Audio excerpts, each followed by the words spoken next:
Alhamdulillahi Rabbil Alamin. Wassalatu wassalamu ala nabina Muhammadin wa ala alihi wa sahbihi ajma'in. Alors mes frères et sœurs, on démarre avec 10 grosses minutes de retard, je m'en excuse. C'est pas évident de tout synchroniser tout seul. On récapitule très brièvement les deux cours précédents. Quelles sont les caractéristiques du groupe sauvé ? Premièrement, leur caractéristique, c'est qu'ils ont une croyance saine. Quelle est cette croyance saine ? C'est tout premièrement la croyance en l'unicité d'Allah subhanahu wa ta'ala, son monothéisme.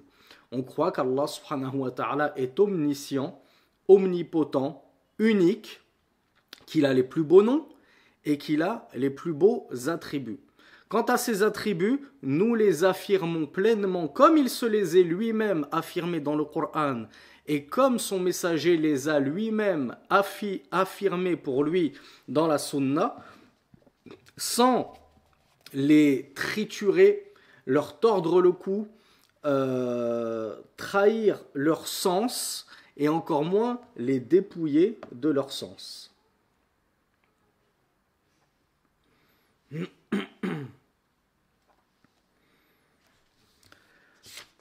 Et en parlant d'attributs d'Allah subhanahu wa ta'ala, on avait ensuite parlé de la foi, même si il aurait été bien qu'on puisse faire la transition directement avec l'un des attributs d'Allah subhanahu wa ta'ala qui est la parole, mais le shir a fait précéder cet attribut-là d'un cinquième point portant sur la foi, et nous avions vu dans le cours d'hier que la foi était parole, acte et croyance. Parole de la langue, croyance du cœur et acte des membres. Et parmi les actes les plus importants de l'islam, eh bien, il y a la prière dont nous avons parlé du sujet, ou plutôt nous avons évoqué le jugement de celui qui délaissait la prière.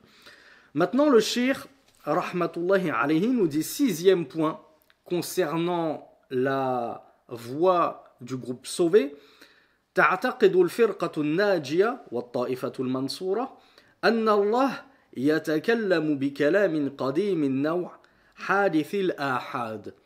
Alors, à votre avis, lorsqu'Allah parle, subhanahu wa ta'ala, est-ce qu'il parle avec des sons audibles, ou bien la parole d'Allah subhanahu wa ta'ala ne peut pas être audible? Ce sont des sens qu'il jette directement dans notre cœur, mais on n'entend rien du tout.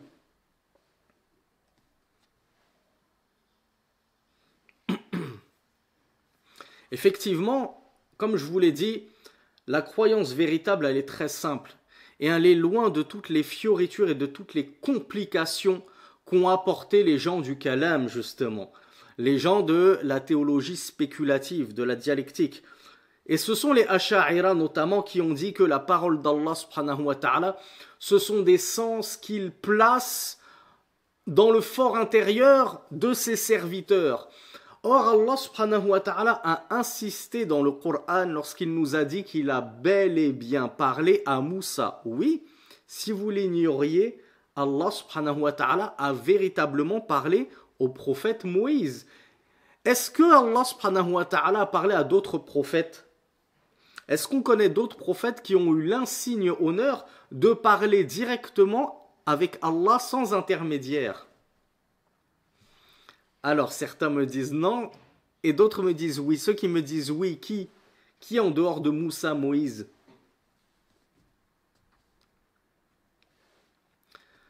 Effectivement, Muhammad sallallahu alayhi wa sallam, lors de la fameuse ascension jusqu'au lotus de la limite, eh bien, il a directement parlé avec son Seigneur. Muhammad sallallahu alayhi wa sallam étant le plus grand et le meilleur de tous les envoyés, il aurait été étonnant que Moussa ait eu un tel privilège et que Muhammad sallallahu alayhi wa sallam ne l'ait pas eu. Donc, il y a des envoyés qui ont directement parlé à Allah subhanahu wa ta'ala. Et c'était une voix qu'ils ont bel et bien entendue. C'était une voix audible. Allah subhanahu wa ta'ala a-t-il toujours été doté de paroles, ou bien il ne parlait pas et puis à un moment il s'est mis à parler? Bien la parole d'Allah subhanahu wa ta'ala, ça fait partie de ses attributs. Et on a dit les attributs d'Allah subhanahu wa ta'ala, ce sont des attributs de perfection. Qui dit attribut de perfection dit qu'il a toujours été caractérisé par ces nobles attributs. Parce que lorsque tu viens te manquer un attribut, un qualificatif, un adjectif, puis que tu finis par l'acquérir seulement au bout d'un certain temps, alors ça ce n'est pas un attribut de perfection. S'il est venu à être manquant à un certain moment, eh bien Allah subhanahu wa ta'ala a toujours été parlant. Allah subhanahu wa ta'ala a toujours eu l'attribut de la parole. Mais il parle quand il veut, comme il veut, à qui il veut. Et ça, nous en sommes sûrs. Le cheikh nous dit qu'il a bel et bien parlé à Moussa, alayhi salatu wassalam. Alors, on dit que Allah, il a parlé à Moïse. Qui sait où est-ce que d'où Allah a parlé à Moïse? D'où est-ce que Moïse a entendu la voix d'Allah subhanahu wa ta'ala? Alors bravo, il y en a qui ont évoqué le mont Toua, le mont Tour. Et plus précisément, un arbre. On n'avait jamais entendu parler de l'arbre. Même les gens du livre parlent, je crois, de buissons ardents.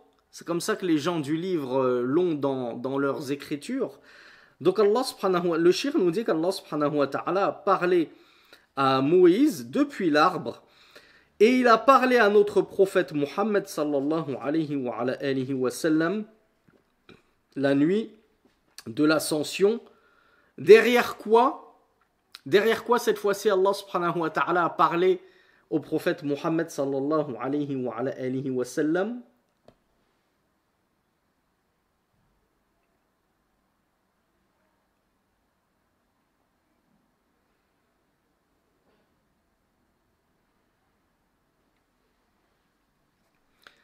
Bravo, derrière un voile. D'ailleurs, on a parlé du voile d'Allah subhanahu wa ta'ala il n'y a pas si longtemps.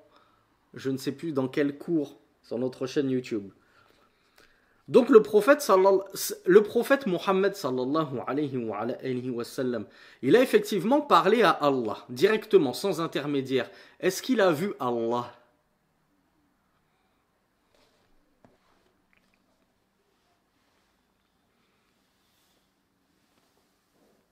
Lui qui est le plus grand de tous les envoyés, est-ce qu'il a eu ce privilège immense de voir Allah subhanahu wa ta'ala? Alors beaucoup me disent non. Comment on justifie ce non? Voilà. On lui a posé la question au messager d'Allah sallallahu alayhi wa sallam. Il a dit Nour, hijabuhu nour, fa anna arah. Son voile est de lumière, j'ai vu une lumière. Son voile est de lumière, comment pourrais-je le voir? D'accord, le prophète sallallahu alayhi wa sallam n'a pas vu Allah dans cette dunya. Et a fortiori, à plus forte raison, nous ne pourrons donc pas voir Allah dans cette dunya. Si même le meilleur des hommes, Muhammad sallallahu alayhi wa sallam, ne l'a pas vu, alors que dire de nous? Est-ce qu'on pourra au moins le voir yawm al-qiyamah, dans l'au-delà? Est-ce qu'on pourra voir Allah subhanahu wa ta'ala dans l'au-delà?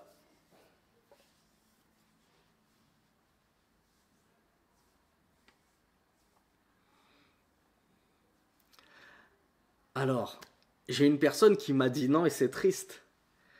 Comme serait triste la vie du musulman s'il pense intrinsèquement, qu'il pense en son fort intérieur qu'au final, il ne verra ni Allah dans cette dunya, ni même dans l'au-delà. Donc au final, tu auras passé toute ta vie à adorer un Dieu qui ne t'a même pas promis de se montrer à toi, en fin de compte, après toute cette vie d'épreuve à l'adorer.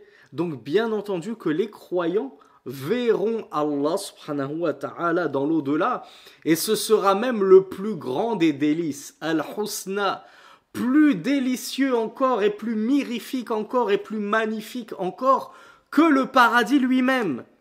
Lorsqu'on sera justement fait entrer au paradis et qu'on pensera que nous avons été comblés comme nul autre que nous n'ont été comblés, Allah subhanahu wa ta'ala nous demandera si nous avons encore besoin de quelque chose. Et on dira, mais de quoi manque-t-on? Tu nous as tout donné.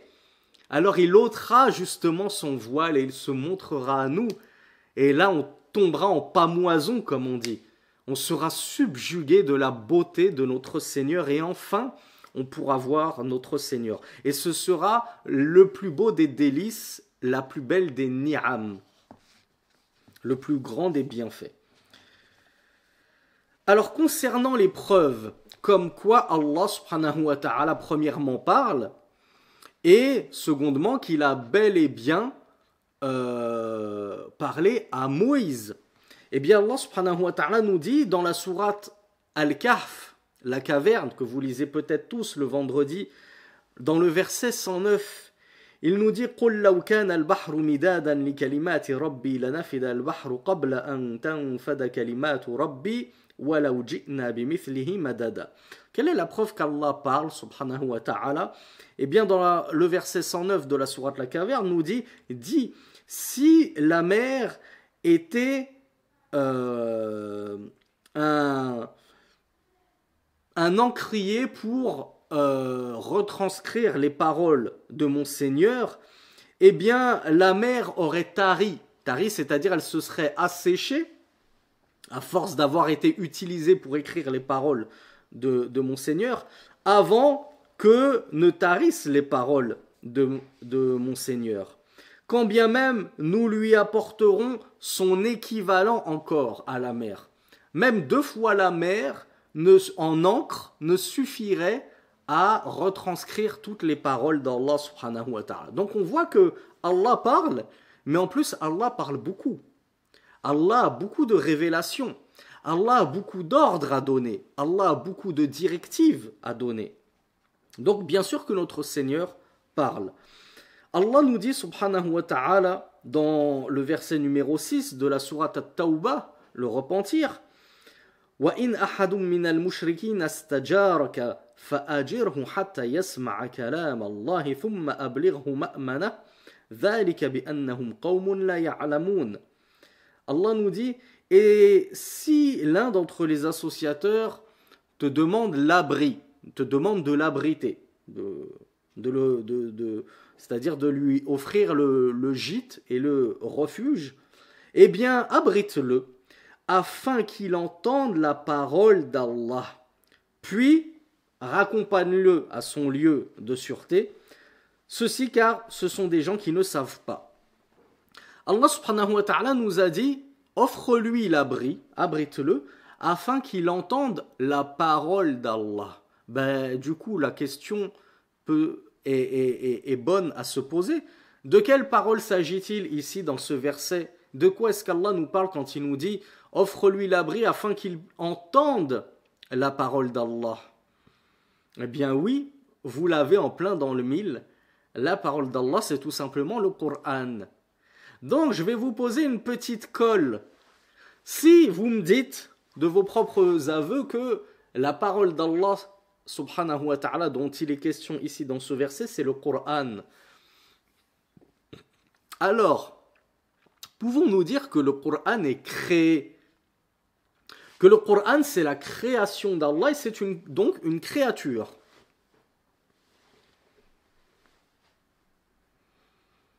Alors, il y a eu une timide personne et peut-être plus parce que ça a défilé très vite qui m'a dit oui. Donc j'ai bien fait de la poser cette question. Comme quoi c'est bien un séminaire pour les débutants. Il y en a encore qui doivent apprendre, barakallahu fikum, que le Coran il est incréé. Pourquoi? Parce qu'on vient de dire que Allah subhanahu wa ta'ala c'est lui qui a dit que le Coran était sa parole. Donc mon cher frère et ma chère sœur, toi qui m'as dit oui, le Coran, il est créé. C'est une créature. Tu es en train de stipuler sans même t'en rendre compte. Et j'espère que tu ne feras plus la faute à l'avenir. Tu es en train de prétendre que la parole d'Allah est créée. Mais la parole d'Allah, on vient de le dire, c'est un attribut. Les attributs d'Allah ne sont pas créés. Les attributs d'Allah sont inhérents à son être. Ils font partie de son être. Ce ne sont pas des choses dissociables de son être, ce sont ses attributs qui le définissent. Sa parole fait partie de ses attributs, ce n'est pas quelque chose de créé, il ne la crée pas sa parole, c'est son attribut de gloire et de perfection. Donc le Coran étant la parole d'Allah. D'ailleurs, qui d'entre vous sait ce que en langue arabe signifie Coran? D'un point de vue sémantique pur, qu'est-ce que ça signifie Qur'anun? Et en l'occurrence, Al-Qur'an. Eh bien, Qur'anun, ça signifie récitation. Donc, Al-Qur'an, ça veut dire la récitation. Et à votre avis, de quelle récitation est-ce qu'il s'agit ici? La récitation de la parole d'Allah subhanahu wa ta'ala. Donc, le Coran étant la parole d'Allah, forcément, il n'est pas créé. Le Coran n'est pas une créature. Voilà pourquoi les savants de la Sunna et du groupe vous disent le Coran est incréé. Le Coran est la parole d'Allah incréée. C'est comme ça qu'ils définissent le Coran. Donc voilà pourquoi notre cheikh, Hafidhahu rahmatullahi alayhi, nous dit wa kalamuhu sifatun min sifatihi. Sa parole, Allah subhanahu wa ta'ala, c'est un attribut parmi ses attributs. La naqulu khalaqahu fi shajara. On ne dit pas lorsqu'Allah subhanahu wa ta'ala a parlé à Moïse, il a créé une parole qu'il a jetée dans l'arbre et alors que Moïse aurait entendu depuis l'arbre. Non, nous ne disons pas ceci. Comme malheureusement le disent certaines factions hérétiques qui se sont égarées de manière générale et qui se sont encore plus égarées, plus précisément, dans le chapitre des noms et attributs divins. Et nous ne disons pas que sa parole, c'est l'expression de sens qui sont inhérents à son être. Oh, là, ça devient compliqué. Là, ça devient vraiment, sans vouloir être condescendant, de la philosophie de comptoir. Et c'est justement le madhab des Ash'arira. C'est justement la voie qu'ont emprunté les Ash'arites et qui nous disent que la parole d'Allah subhanahu wa ta'ala, elle n'est pas composée de sons, elle n'est pas audible, parce que comment oser dire que Allah parle alors que nous-mêmes nous parlons? Et souvenez-vous ce qu'on a dit hier. Pour eux, voilà, à partir du moment où il y a un soupçon de ressemblance entre le Créateur et la création, eh bien, ils préfèrent l'en dédouaner et l'en exempter. Et donc, ils ont exempté Allah subhanahu wa ta'ala de sa véritable parole. Et ils disent, mais la parole que Moïse a entendue, il l'a entendue dans son cœur, et c'était l'expression des sens qui sont inhérents à Allah subhanahu wa ta'ala. Et je ne veux pas détailler plus leur madhab, leur opinion à eux, car elle est compliquée. Déjà pour quelqu'un qui est bien enraciné dans la science de la croyance, c'est compliqué, on a du mal à avaler, alors que dire d'un débutant où on lui parle de sens inhérents à son être, traduit par l'expression de cela qu'il jette dans les cœurs de ses serviteurs.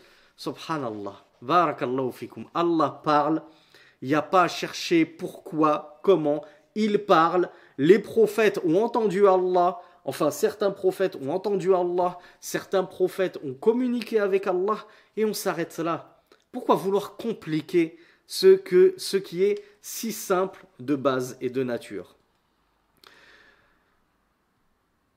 Le cheikh nous parle donc de la croyance que nous devons avoir en le Coran. Donc septième caractéristique définissant le groupe sauvé, tu'minu ta'ifatul mansura anna al-Qur'ana kalamullahi munazzalun. Alors, le Coran, nous avons vu que c'est la parole d'Allah. C'est une révélation et c'est la récitation de sa parole. Et sa parole, comment est-ce qu'il l'a récitée à Muhammad sallallahu alayhi wa sallam?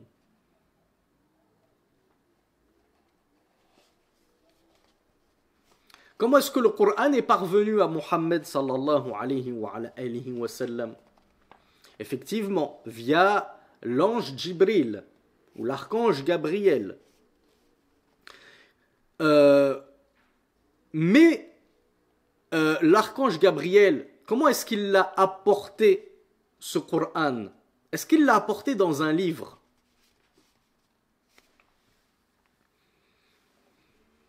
L'archange, comment c'est passé? Je crois qu'on l'a vu dans le premier cours, enfin très rapidement, quand je vous disais comment est-ce que Muhammad sallallahu alayhi wa sallam a-t-il connu Allah? Quand je vous ai, quand on le cherche sincèrement et intimement, Allah nous guide, forcément, il ne nous laisse pas dans le flou. Donc, qui a fait connaître Allah à Muhammad? Est-ce que c'était ses parents? Est-ce que c'était sa tribu? Est-ce que c'était les juifs de Médine ou de je ne sais où? Non. Allah subhanahu wa ta'ala lui a envoyé l'archange Gabriel. Et l'archange Gabriel lui a récité les premiers versets de sourate Al-Alaq, l'adhérence. Iqra, lis au nom de ton Seigneur. Donc c'est comme ça que Allah subhanahu wa ta'ala a révélé le Coran à Muhammad sallallahu alayhi wa sallam.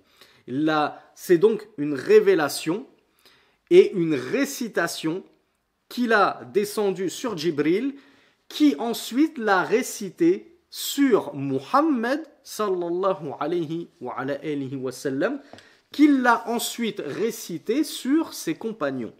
Mais en même temps, cette récitation d'Allah, cette parole d'Allah subhanahu wa ta'ala a été retranscrite dans un livre. Ce livre que nous appelons également Al-Qur'an. Donc Al-Qur'an, oui, c'est une révélation de base, une récitation, et c'est également un livre. Le cheikh nous dit, alors, lorsqu'on parle de mushaf, moi j'ai un mushaf comme ça où je fais ma révision du Coran, oui, le mushaf en lui-même, c'est une création, c'est une créature, le mushaf.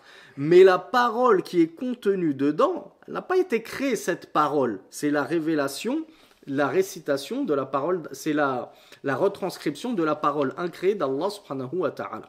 Donc le cheikh nous dit que le Coran, c'est la parole d'Allah descendue, incréée.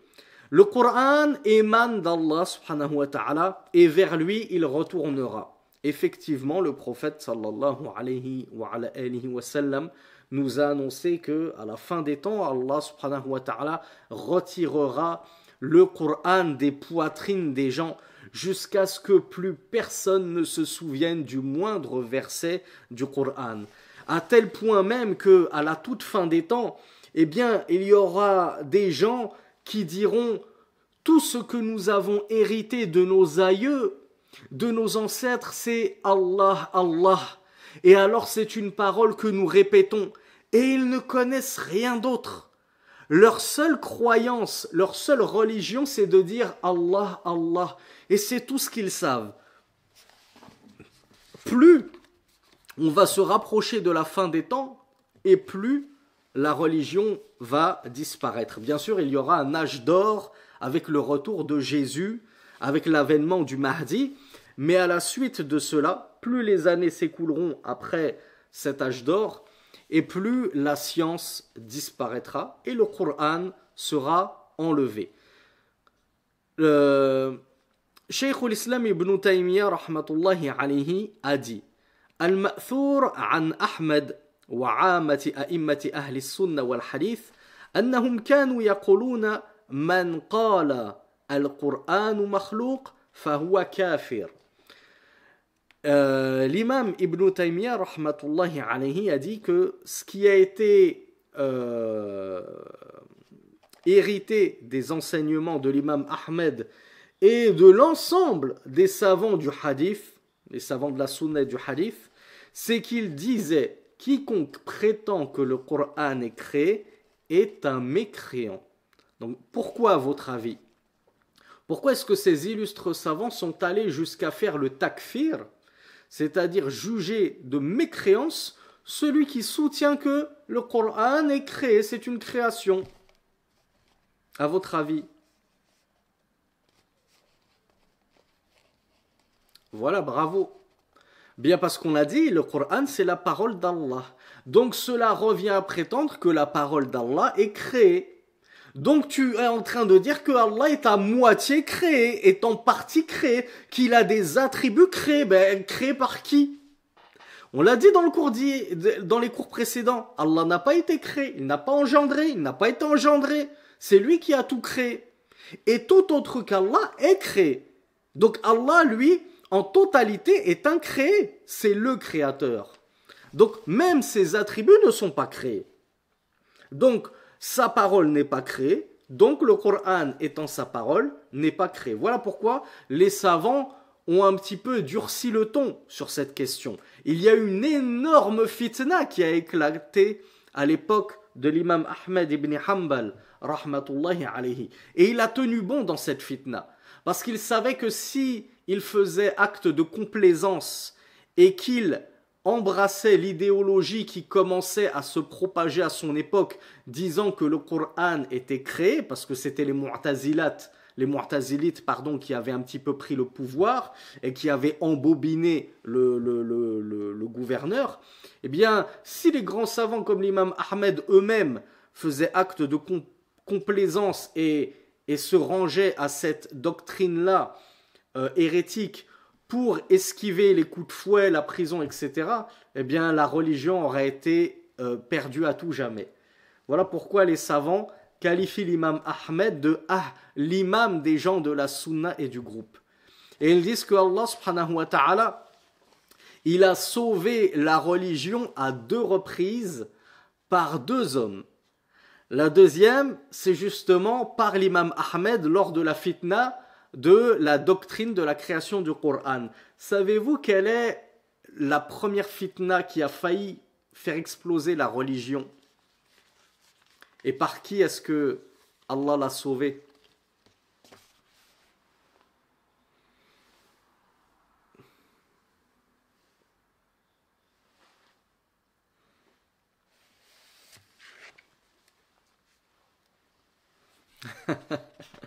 J'ai eu beaucoup de réponses très cocasses.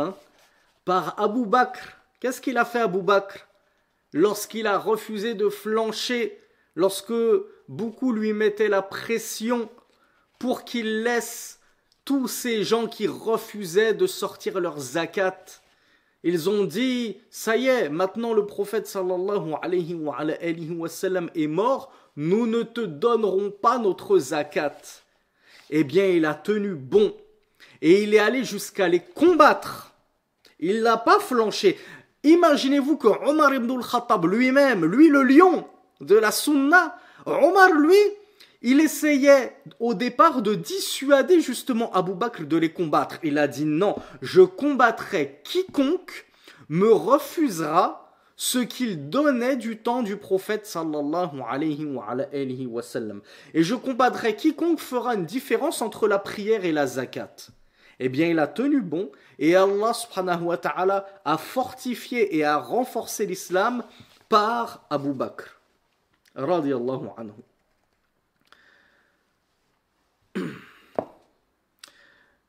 Shaykh al-Islam ibn Taymiyyah, rahmatullahi alayhi, nous dit également Inna Allah, man qala inna Allah la yura fil akhirah, fahuwa kafir.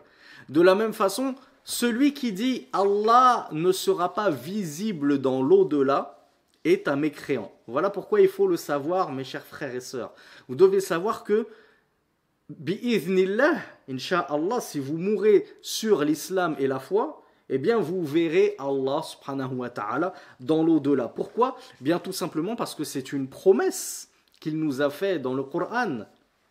Ila rabbiha nadhira, vers leur Seigneur, regardant, observant. Donc c'est Allah subhanahu wa ta'ala qui décrit les croyants en train de regarder vers leur Seigneur dans l'au-delà. Donc Allah subhanahu wa ta'ala nous l'a dit dans le Coran qu'on le verra dans l'au-delà. Donc quiconque dit comme les Jahmites l'ont fait, non, Allah ne sera pas vu dans l'au-delà. Comment est-ce qu'on pourrait voir le Seigneur des mondes? On a déjà du mal à voir le soleil.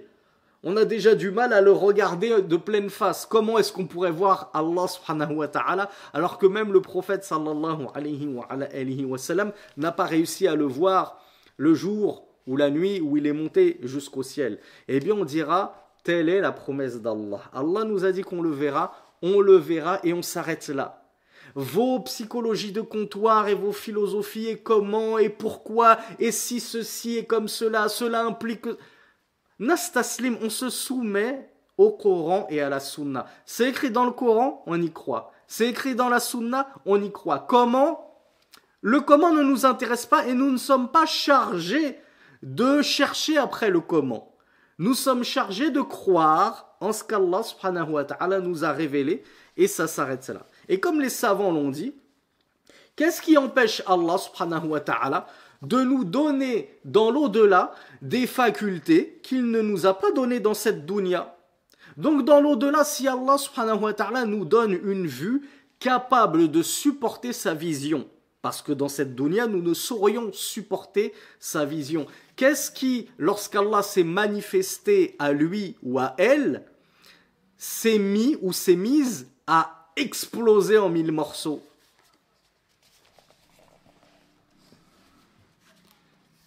Allez, je vous aide, c'est justement dans l'histoire de Moïse, lorsque justement il s'est entretenu avec Allah. Eh bien, Moïse a demandé à Allah, « J'aimerais te voir, montre-toi à moi. » Alors, qu'est-ce qu'il lui a dit Allah? Il lui a dit, « Je vais me manifester à la montagne. Si elle tient en place, alors tu me verras. » Et alors, Allah s'est manifesté à la montagne et elle a implosé, tout simplement. Elle a explosé en 1000 morceaux. Et c'était une explosion tellement immense que Moïse, alayhi salatu wassalam, en est tombé évanoui. Il est tombé évanoui de ce choc, tellement c'était immense. Donc, comment voulez-vous voir Allah dans cette dunya, dans cette vie d'ici-bas, si même une immense montagne n'a pu supporter qu'Allah se manifeste à elle? Mais dans l'au-delà, rien n'empêche qu'Allah subhanahu wa ta'ala nous donne la faculté de pouvoir le voir, subhanahu wa ta'ala. D'ailleurs, au paradis, est-ce qu'on sera exactement comme nous sommes ici sur terre? Est-ce que moi j'aurai toujours ce gros bouton sur le nez? Est-ce que j'aurai cette bouche un peu tordue? Est-ce que j'aurai toujours tous ces défauts physiques qui me complexent, etc.? Au paradis, Allah subhanahu wa ta'ala va nous enlever tous ces défauts. Moi j'aurais pu ces lunettes, alhamdulillah. On n'aura plus besoin de lunettes, on n'aura plus besoin d'appareils auditifs. On n'aura plus de maladie, on sera plus malade, on sera plus chétif, petit, moche, tout ce que vous voulez. On sera beau, on sera beau, on sera grand, on sera fort. Et tous les vendredis, les hommes se rendront dans un marché. Et lorsqu'ils rentreront du marché le jour du vendredi, leurs épouses leur diront « Subhanallah, tu es encore plus beau que tu ne l'étais déjà lorsque tu es parti. » Et nous répondrons à nos épouses « Subhanallah, et vous, vous êtes encore plus belle que vous ne l'étiez déjà lorsque nous vous avons quitté. » Donc en fait, au paradis, non seulement on sera beau et sans défaut physique, mais en plus, on ne fera que gagner en beauté de semaine en semaine. Allahu Akbar. Donc, patiente, Akhi, patiente, Ourti, sur ces défauts qui te complexent. La vie est courte. On n'a que quelques dizaines d'années à tenir avant la rencontre finale avec notre Seigneur. Qu'Allah nous donne la patience jusqu'à ce qu'on puisse le rencontrer. Donc, le shir... c'est un petit peu épanché sur le sujet du koufr, de celui qui renie justement la parole d'Allah, la vision d'Allah. On ne va pas trop entrer dans ces détails-là, parce que moi je veux garder ce séminaire vraiment à un vrai niveau de débutant. Je regarde s'il n'y avait pas juste un verset que je voulais vous lire.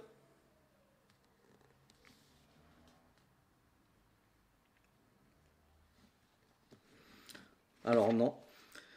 On passe au 8e point, alors qui est un point aussi litigieux, donc on va simplement le survoler, parce qu'en réalité c'est un point qui nécessite à lui seul des conférences.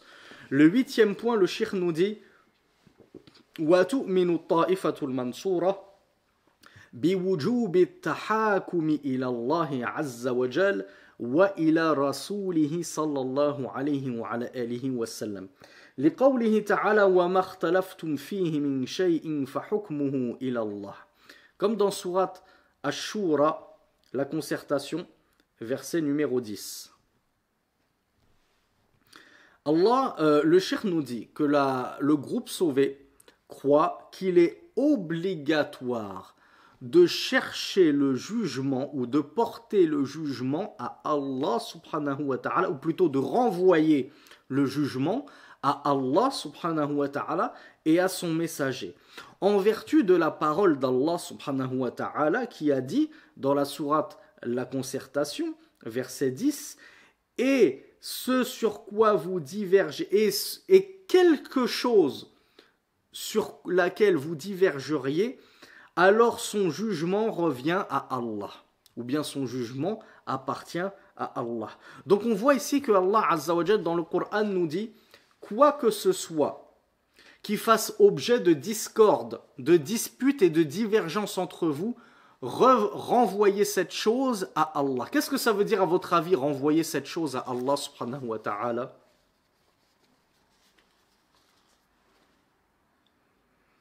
Alors non, il ne s'agit pas de tawakkul ici. Voilà, bravo. Ça signifie renvoyer le jugement de cette chose à ce qui est contenu de directives et d'ordonnances dans le Coran et dans la Sunna, puisque la Sunna est venue expliciter et clarifier le Coran. Donc la renvoyer à Allah subhanahu wa ta'ala, ça ne veut dire ni plus ni moins que juger selon les lois d'Allah. Et oui, bien entendu, comme je vous l'ai dit, le juste milieu tout le temps, jamais dans les extrêmes. Bien sûr qu'il est obligatoire de juger selon les lois d'Allah. Bien sûr qu'il est interdit de juger selon la démocratie, les lois républicaines, le code civil écrit par les hommes, etc. Il est interdit de juger par autre que les lois d'Allah. On est d'accord là-dessus. Donc ceux qui justement nous traitent de mourjites, etc., etc., c'est faux. Nous sommes les premiers à appeler à la charia, à revenir à la charia, à inviter et à enjoindre aux gens et à tous les dirigeants du monde entier de juger selon Al-Kitab wa Sunnah, le livre d'Allah et la Sunnah du messager d'Allah sallallahu alayhi wa alihi wa sallam. La deuxième preuve de l'obligation de ceci, eh bien, c'est la parole d'Allah subhanahu wa ta'ala qui nous dit فَإِن تَنَازَعْتُمْ فِي شَيْءٍ فَرُدُّوهُ إِلَى اللَّهِ وَالرَّسُولِ إِن كُنتُمْ تُؤْمِنُونَ بِاللَّهِ وَالْيَوْمِ الْآخِرِ ذَلِكَ خَيْرٌ وَأَحْسَنُ تَأْوِيلًا. Donc dans le verset 59 de la sourate Les Femmes, sourate numéro 4, Allah nous dit, si vous divergez au sujet d'une chose, alors renvoyez-la à Allah et à son messager. Donc on a compris, ça veut dire renvoyez-la au Coran et à la Sunna.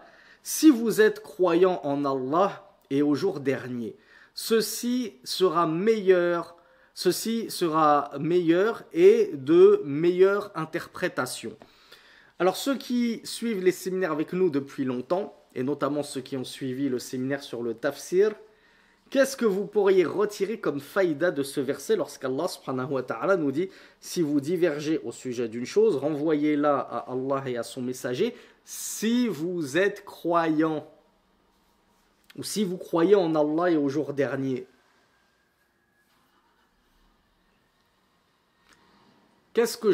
Sur quoi doit porter mon attention dans ce verset?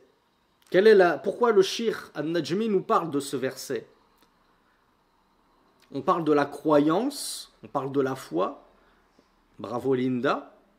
On remarque que Allah subhanahu wa ta'ala nous a dit si vous croyez en Allah et au jour dernier. C'est-à-dire, si vous êtes des mu'minoun, jugez selon les lois d'Allah. Qu'est-ce qu'on pourrait en comprendre? On pourrait en comprendre que dans ce cas-là, si vous ne jugez pas selon les lois d'Allah, alors vous n'aurez pas été de véritables mu'minoun, de véritables croyants. Et je vous ai dit, on ne va pas commencer à ouvrir ce sujet très polémique, très dangereux, qui n'est pas du tout au niveau des débutants, est-ce que celui qui juge par autre que les lois d'Allah est mécréant pour autant? Et quelle est la différence entre celui qui juge dans une affaire, tout en reconnaissant que la loi d'Allah subhanahu wa ta'ala est meilleure que son jugement, mais il a jugé par le contraire que la loi d'Allah subhanahu wa ta'ala dans telle et telle affaire par passion et par faiblesse ou par avidité des gains de ce bas monde, et le jugement de celui qui va prendre toute la charia, il la met, comme on a dit, de côté, et il va y substituer que des lois humaines. Et il délaisse totalement la charia. Les savants se sont beaucoup exprimés sur ce sujet. On ne va pas rentrer dans ces questions de takfir. Déjà, premièrement, ça ne nous regarde pas, notre niveau. C'est pas à nous de dire, est-ce que mon roi, mon président, il est mécréant ou pas? Laisse l'affaire aux savants. C'est pas à toi de... Personne ne t'a demandé de te prononcer.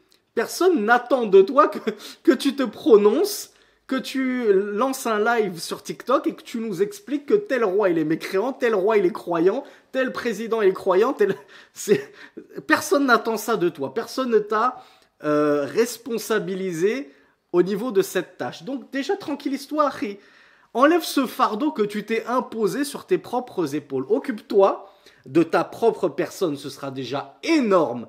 Barakallahu fiksi, déjà tu t'occupais correctement de tes enfants, qui soient pas dans les rues à faire du YZ à 3 heures du matin, à déranger tous les voisins, à brûler des voitures pour un oui ou pour un non. Déjà si chacun s'occupait de ses enfants, le monde serait tellement merveilleux. Mais non, faut toujours qu'on aille regarder ce que font les présidents, les gouverneurs, parce que c'est plus facile de regarder ce que les autres font plutôt que de regarder ce qui se passe sous son propre toit. Et qu'est-ce qu'en fait ma femme quand elle sort dehors? Je préfère m'occuper de la femme de mon gouverneur qui porte pas le voile et elle a dit telle parole, etc., etc. Donc quoi qu'il en soit, nous ce qui nous intéresse c'est juste de savoir est-ce que c'est autorisé oui ou non de juger par autre que les lois d'Allah. Est-ce qu'on a le droit oui ou non? Eh bien je vous ai dit non, on n'a pas le droit.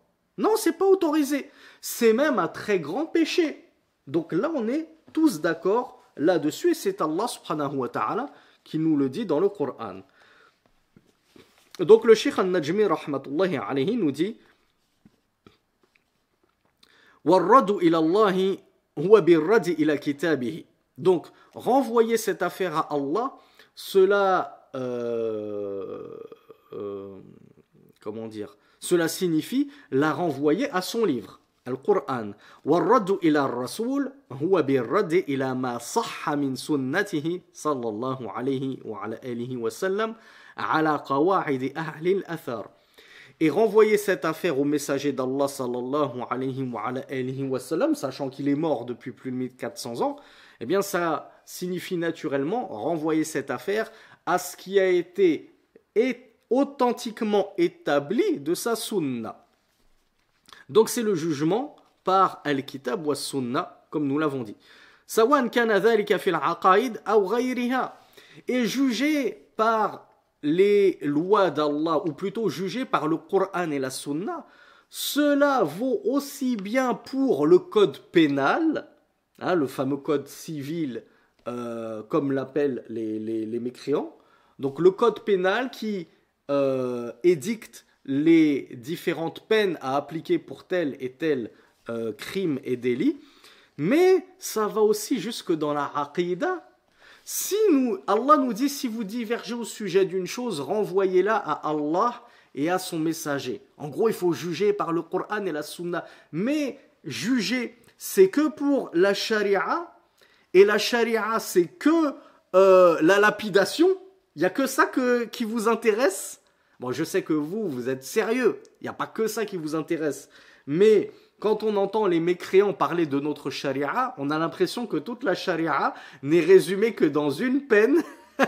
C'est la lapidation des femmes. En plus, ils sont rigolos.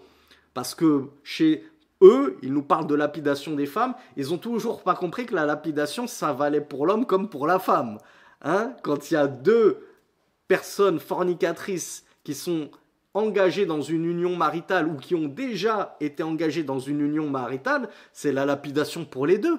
Qui vous dit pourquoi vous pensez qu'on s'acharne sur la femme et puis l'homme il rentre chez lui, et puis tranquille, et il se met sa petite série sur Netflix comme si de rien n'était. Ben, bien sûr que les deux sont condamnés à mort. Donc je ne comprends pas d'où vient cette fascination pour la lapidation de la femme. Mais bon, quand Allah a privé les gens de raison, qui peut leur rendre? Donc voilà pourquoi le shirk nous dit renvoyer l'affaire à Allah et à son messager. Ça vaut pour les jugements, bien entendu, mais ça vaut aussi pour les croyances. Toi, Akhi, tu viens m'expliquer qu'il est recommandé de fêter l'anniversaire du prophète sallallahu alayhi wa sallam. Le fameux Mawlid Nabawi. Moi, je diverge avec toi, je ne suis pas d'accord là-dessus. On est donc en divergence. Qu'est-ce qu'Allah Azza wa Jal nous demande de faire? De renvoyer cette affaire au Coran et à la Sunna. Eh bien, on va la renvoyer au Coran. Allons-y, toi et moi, on va renvoyer cette affaire au Coran et à la Sunna. Pourtant, ici, c'est une affaire qui touche intimement à la croyance. Pourquoi? Parce que toi, tu crois que c'est une chose qui va te rapprocher d'Allah. Toi, tu crois que c'est une adoration qu'Allah agrée et pour laquelle il va te récompenser. Et moi, je crois tout le contraire. Moi, je crois carrément que c'est une bid'a pour qu'Allah subhanahu wa ta'ala non seulement n'agrée pas, dont il ne te récompensera non seulement pas, mais en plus il va te punir pour avoir fêté l'anniversaire du prophète sallallahu alayhi wa sallam. À ton avis, pourquoi, Akhi? Pourquoi est-ce qu'Allah va punir celui qui fête l'anniversaire du prophète sallallahu alayhi wa sallam? Il va le punir pour l'avoir adoré en ce jour, pour avoir lu beaucoup de Coran, fait beaucoup de dhikr durant ce jour-là. Allah va le punir.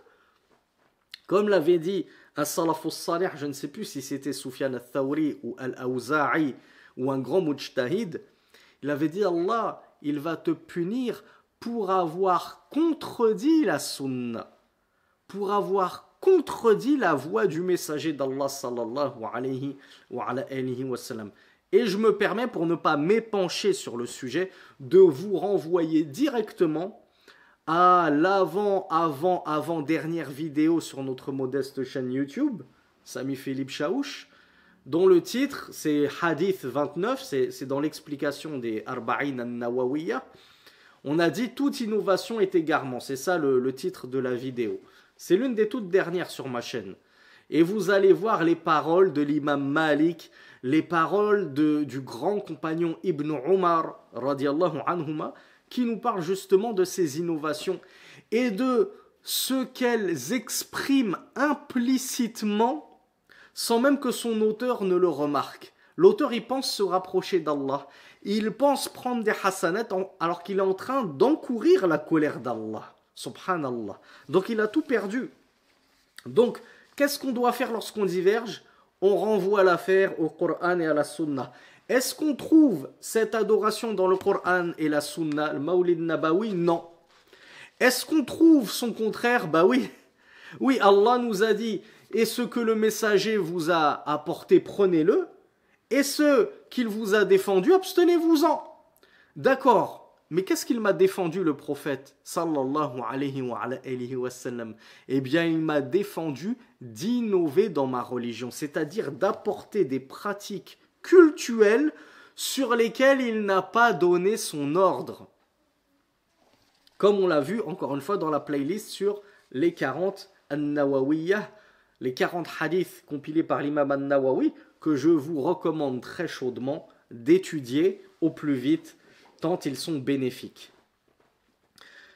Donc lorsqu'on renvoie toutes nos affaires, tous nos litiges et nos dissensions au Coran et à la Sunna, cela nous permet de trancher avec le cœur apaisé. Je sais que j'ai eu le bon jugement parce que c'est un jugement qui émane directement du Coran et de la Sunna, et donc il émane directement d'Allah subhanahu wa ta'ala. C'est Allah qui a prescrit ce jugement-là.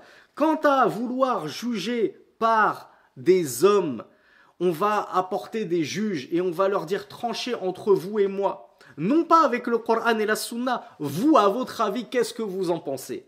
Et qu'est-ce qu'il est écrit dans vos livres? Et ensuite, apportez-nous départagez-nous, eh bien vous êtes sûr que cela aboutira à un jugement qui ne sera pas agréé d'Allah subhanahu wa ta'ala. Donc le shir poursuit et il nous dit لا يجوز لأحد أن يدع سنة رسول الله صلى الله عليه وعلى آله وسلم لقول أحد من الناس كائنا من كان. Il n'est autorisé à quiconque de délaisser la sunna du messager d'Allah sallallahu alayhi wa alihi wa sallam pour suivre la parole d'un homme, dusse-t-il être qui il est, aussi important soit-il. Il ne sera jamais aussi important à nos yeux que le prophète Muhammad sallallahu alayhi wa alihi wa sallam. Du coup, mon frère, ma sœur, j'ai la parole du messager d'Allah sallallahu alayhi wa alihi wa sallam qui me dit exactement ce que je dois faire dans telle situation. Et j'ai l'imam de ma mosquée qui m'a dit tout le contraire. Voilà, Rasulullah sallallahu alayhi wa sallam m'a dit que la femme ne devait pas voyager sans mahram. Et moi, j'ai l'imam de ma mosquée qui m'a dit ta femme elle peut aller partir en umrah toute seule, c'est pas grave, sans mahram, il n'y a pas de souci. Et il y a Rasulullah sallallahu alayhi wa sallam qui m'a dit exactement qu'il valait mieux que je me fasse transpercer la tête par une immense aiguille en fer plutôt que de toucher une femme qui ne m'est pas licite, c'est-à-dire une femme avec laquelle je ne suis pas engagé par les liens sacrés du mariage ou qui n'est pas ma mahram, qui n'est pas une proche parente. Donc c'est une femme étrangère. Et j'ai encore une fois l'imam de ma mosquée qui me dit mais non, mais l'islam c'est dans le cœur, tant que vous n'avez pas une mauvaise intention derrière, que tu salues tous les matins ta patronne au boulot ou ta collègue de travail, etc., il n'y a pas de mal tant que ça ne va pas plus loin. Eh bien, j'écoute qui et je prends la parole de qui? J'écoute la parole de mon imam ou j'écoute la parole de Rasulullah sallallahu alayhi wa sallam? C'est ça qu'il est en train de vous expliquer, le shir. Il vous dit, lorsqu'il y a la parole du messager d'Allah sallallahu alayhi wa sallam, il n'est plus permis à qui que ce soit d'écouter la parole d'un autre que le prophète sallallahu alayhi wa sallam, dusse-t-il être qui il est. Peu importe que ce soit le plus grand shir de la planète, peu importe que ce soit l'imam qui a procédé à ta conversion et du coup tu l'aimes énormément cet imam et tu as confiance en lui, etc. Et c'est ton papa et tu n'as pas envie de brusquer ton papa et de faire le contraire de ce qu'il t'a dit de faire, etc. Qala Allah, qala Rasulullah. Notre religion, elle est toute simple. Allah a dit, le messager d'Allah a dit. L'imam de ma mosquée, il pourra dire ce qu'il veut. Mon père pourra dire ce qu'il veut. Mon mari, qui regarde plein de conférences, Allahumma barik sur YouTube, il pourra aussi me dire ce qu'il veut. Mais moi, je ne prendrai d'eux que ce qui est en totale conformité avec le Coran et la Sunna. Il m'apporte la preuve du Coran et la Sunna, marhaban, bienvenue au Coran et à la Sunna. Il m'apporte des paroles qui contredisent ce que moi j'ai vu dans le Coran et la Sunna, ou ce que les chouyours m'ont apporté du Coran et de la Sunna, parce que je ne suis pas en train de dire qu'on a tous le niveau de directement piocher dans le Coran et la Sunna et tout comprendre, mais si cela contredit ce qui a été authentiquement rapporté dans le Coran et la Sunna, alors avec tout le respect que j'ai pour mon mari, pour mon père, pour cet imam, etc., eh bien je délaisse sa parole. Je n'ai pas le droit de suivre la parole de qui que ce soit si elle contredit celle du prophète sallallahu alayhi wa sallam. Voilà pourquoi on va terminer sur cette magnifique parole de l'imam Malik que nous avons rapporté justement dans la fameuse playlist sur les 40 hadiths de l'imam al-Nawawi et que fait bien de mentionner le cheikh Ahmed ibn Yahya al-Najmi rahmatullahi alayhi. Il nous dit qu'il a été rapporté de l'imam Malik qu'il a dit Ma minna ahadun illa wa yu'khadhu min qawlihi wa yurad illa sahib hadha al-qabr wa ashara ila qabri al-nabi sallallahu alayhi wa ala alihi wa sallam. L'imam Malik ibn Anas, fondateur du fameux madhab malikite, a dit « Il n'y a personne d'entre nous dont la parole n'est prise tantôt et rejetée tantôt, si ce n'est l'occupant de cette tombe. » Et il montra la tombe du prophète sallallahu alayhi wa sallam, puisque l'imam Malik faisait cours dans la mosquée du prophète sallallahu alayhi wa sallam. Donc on comprend que le prophète sallallahu alayhi wa sallam, tout ce qu'il nous a apporté, tout ce qu'il a dit, on peut le prendre pour argent comptant. On n'a même pas besoin de chercher la sagesse, pourquoi il a dit ceci, pourquoi il a dit cela. Plutôt on le prend, et si on arrive à y percevoir et à comprendre la sagesse qu'il y a derrière cela, tant mieux. Si on n'arrive pas à percevoir la sagesse, c'est pas grave, on y croit quand même. Et si tel imam, tel grand imam que j'aime beaucoup, qui est souriant, toujours ceci, toujours de bonne humeur, etc., j'aime beaucoup cet imam, eh bien il m'apporte une parole qui contredit totalement celle du messager d'Allah sallallahu alayhi wa sallam, eh bien l'imam Malik m'a dit de tous on prend et on rejette, sauf le prophète sallallahu alayhi wa sallam. Donc, est-ce que c'est interdit de prendre une fatwa de Cheikh Salih Al-Fawzan, hafizahullah, qu'Allah le préserve, et dire cette fatwa-là, je ne peux pas la suivre parce que moi j'ai un avis totalement contraire, que je tiens du Coran et de la Sunna? Cheikh Al-Ruhaili, il a dit ceci, je ne peux pas me ranger à son avis parce que j'ai un avis totalement contraire. Donc bien sûr, à votre niveau, c'est quasiment impossible de savoir où se sont trompés ou non les savants. Mais quand on monte dans la hiérarchie de la science, qu'on devient étudiant en sciences, qu'on devient soi-même un savant, alors on peut justement remarquer là où il y a eu un faux pas, car nous ne sommes que des hommes et les savants eux-mêmes ne sont que des hommes. Ils peuvent être amenés à se tromper. Les savants se sont déjà trompés. A fortiori, les étudiants en sciences, à plus forte raison. On demande à Allah subhanahu wa ta'ala de nous pardonner nos faux pas et les erreurs que nous avons fait de manière inconsciente et involontaire. Allahumma arina al-haqqa haqqan warzuqna ittiba'ah wa arina al-batila batilan warzuqna ijtinabah. Ou Allah, fais-nous voir la vérité et fais-nous voir la vérité comme étant le vrai et permets-nous de la suivre, et montre-nous le faux comme étant faux et permets-nous de nous en écarter. أقول قولي هذا وأستغفر الله لي ولكم سبحانك اللهم وبحمدك أشهد أن لا إله إلا أنت أستغفرك وأتوب